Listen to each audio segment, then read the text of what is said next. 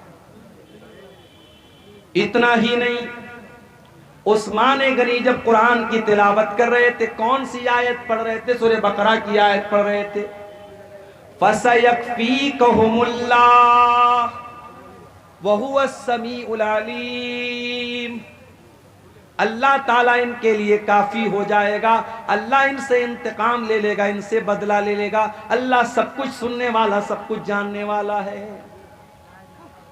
عثمان غنی قرآن کی تلاوت کر رہے ہیں، اور قرآن کی یہی آیت وہ پڑھ رہے ہیں، اسی حالت میں ان کو ذبح کر دیا گیا، شہید کر دیا گیا۔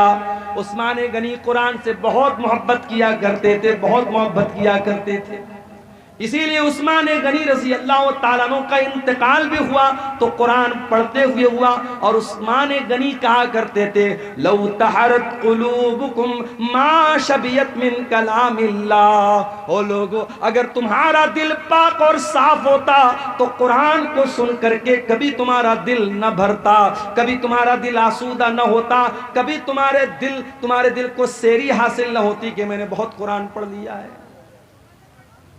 میرے نوجوان ساتھیوں، ذرا اپنے اپنے گریبان میں جھانک کے بتاؤ، آخری بار تم نے قرآن کب پڑھا؟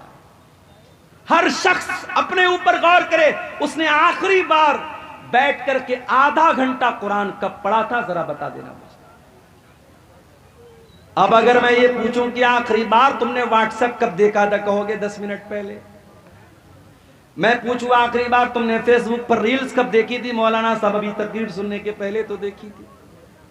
تم نے لاسٹ ٹائم یوٹیوب کے شارٹس کب دیکھے تھے؟ ابھی تو تقریر میں آنے کے، جلسے میں آنے کے پہلے ہم نے دیکھا تھا۔ یوٹیوب کے لیے ٹائم ہے، فیس بک کے لیے ٹائم ہے، انسٹاگرام کے لیے ٹائم ہے، سوشل میڈیا کے لیے ٹائم ہے، اگر ٹائم نہیں ہے تو قرآن کے لیے ٹائم نہیں ہے۔ ہو لوگوں، یہ دل مردہ ہو چکے ہیں، یہ دل کٹھور ہو چکے ہیں، یہ دل سخت ہو چکے ہیں، ہمارے دلوں کو قرآن اب اچھا نہیں لگتا، ہمارے دلوں کے اوپر قرآن کا اثر نہیں ہوتا ہے۔ ارے ہمارے دل کی کیا حیثیت ہے؟ ہمارا دل تو گوشت پوست کا بنا ہوا ملائم سا دل ہوتا ہے۔ کبھی بکرا کھسی ذبح کرتے ہیں آپ، یا بڑا جانور آپ ذبح کرتے ہیں، دیکھا ہوگا آپ نے دل کتنا بڑا ہوتا ہے، دل کی کیا حیثیت ہوتی ہے۔ ہمارا دل تو گوشت پوست کا معمولی بنا ہوا دل ہے۔ اللہ قرآن میں کہتا ہے، قرآن کے 28ویں پارے میں کہتا ہے، سورہ حشر کی آیت نمبر 21 میں کہتا ہے، لو انزلنا هذا القرآن على جبل لرأيته خاشعا متصدعا من خشیۃ اللہ۔ او لوگو، اس قرآن کو ہم نے کسی پہاڑ کے اوپر بھی اتارا ہوتا تو پہاڑ بھی اللہ کے خوف سے ریزہ ریزہ ہو جاتا، پہاڑ بھی اللہ کے خوف سے چور چور ہو جاتا، پہاڑ بھی قرآن کو سہن نہ کر پاتا۔ یہ قرآن اتنی طاقتور کتاب ہے، اتنی پاورفل کتاب ہے، وَتِلْكَ الْأَمْثَالُ نَضْرِبُهَا لِلنَّاسِ لَعَلَّهُمْ يَتَفَكَّرُونَ۔ او لوگو، تمہارا پروردگار مثالیں بیان کر رہا ہے، تم غور کیوں نہیں کرتے؟ عمر ابن خطاب کو دیکھو، اسلام کے بڑے کٹر دشمن ہیں، ابھی اسلام قبول نہیں کیا ہے، اسلام کے بڑے کٹر دشمن عمر بن خطاب۔ ایک دن خانے کعبہ کے پاس سے گزر رہے ہیں، اللہ کے پیارے نبی قرآن کی تلاوت کر رہے ہیں، عمر فاروق کے کانوں میں قرآن کی آیت پہنچتی ہے، عمر فاروق کے دل میں خیال آتا ہے اتنی اچھی کتاب ہے، اتنا اچھا کلام ہے، یہ ضرور کسی شاعر کی شاعری ہے، یہ ضرور کوئی پوئٹری ہے، کوئی کویتا ہے، کوئی شاعری ہے۔ شاعری پسند ہے نا آپ کو؟ ہمارے مئو سے اسید نام کا یہ بچہ آیا ہے، کیوں آیا ہے بھئی؟ آپ کو نعتیں سنا رہا ہے، حمد سنا رہا ہے، کلام سنا رہا ہے، شاعری پسند ہے آپ؟ پچھلے سال ایک پروگرام میں آیا تھا، کہیں پر عدنان پرتاپ گڑھی کو میں نے دیکھا، ان کو بلایا گیا، چھوٹا سا بچہ ہے، اس کو بلایا جا رہا ہے، سفیان کو بلایا جا رہا ہے۔ شاعری پسند ہوتی ہے انسان کو، شاعری میں ایک اٹریکشن ہوتا ہے۔ عمر فاروق نے قرآن کو سنا، قرآن اچھا لگا، قرآن دل کو بھایا، قرآن نے دل کو آکرشت کیا۔ عمر ابن خطاب نے کہا کہ ضرور یہ کسی شاعر کی شاعری ہے۔ ابھی عمر ابن خطاب کے دل میں یہ خیال آیا تھا، اللہ کے نبی نے قرآن کی آیت پڑھی، وَمَا هُوَ بِقَوْلِ شَاعِرٍ قَلِيلًا مَا تُؤْمِنُونَ۔ او لوگو، یہ قرآن کسی شاعر کی شاعری نہیں ہے، یہ قرآن کوئی پوئٹری نہیں ہے، یہ قرآن کوئی کویتا نہیں ہے، تم لوگ ایمان کم رکھتے ہو، قرآن کوئی شاعری نہیں ہے۔ جب یہ خیال ریجیکٹ ہو گیا، حضرت عمر سوچنے لگے کہ اگر یہ قرآن شاعری نہیں ہے تب اتنا اچھا کیوں لگ رہا ہے؟ اس کا مطلب کہ قرآن میجک ہے، قرآن جادو ہے، قرآن کسی کاہن کی کہانت ہے، قرآن کے ذریعے محمد الرسول اللہ ہمارے دلوں کو اپنی طرف مائل کر رہے ہیں۔ ابھی عمر ابن خطاب کے دل میں یہ خیال آیا کہ اللہ کے نبی نے قرآن کی اگلی آیت پڑھ دی، وَلَا بِقَوْلِ كَاهِنٍ قَلِيلًا مَا تَذَكَّرُونَ۔ او لوگو، یہ قرآن کسی جادوگر کا جادو بھی نہیں ہے، یہ قرآن کسی کاہن کی کہانت بھی نہیں ہے، تنزیل من رب العالمین، یہ قرآن تو اللہ تعالیٰ نے نازل کیا ہے، رب العالمین نے نازل کیا ہے۔ حضرت عمر کے دل پر چوٹ لگی، ان کا دل تھوڑا سا سافٹ ہوا، مگر ابھی اسلام انہوں نے قبول نہیں کیا۔ ایک دن بڑے غصے میں تلوار لے کر کے نکلے، راستے میں ایک صحابی ملے، حضرت نعیم رضی اللہ تعالیٰ عنہ، انہوں نے پوچھا عمر کہاں جا رہے ہو؟ کہا کہ آج میں تلوار لے کر کے نکلا ہوں، آج محمد رسول اللہ کا مرڈر کر دوں گا، نعوذ باللہ، آپ کی ہتیا کر دوں گا، اسلام کا کام تمام کر دوں گا۔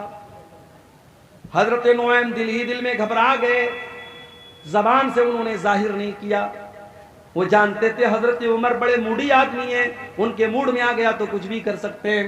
کہا کہ اے عمر، ایک کام کرو، پہلے اپنے گھر جاؤ، تمہاری بہن بھی مسلمان ہو چکی ہے، تمہارے بہنوئی بھی مسلمان ہو چکے ہیں۔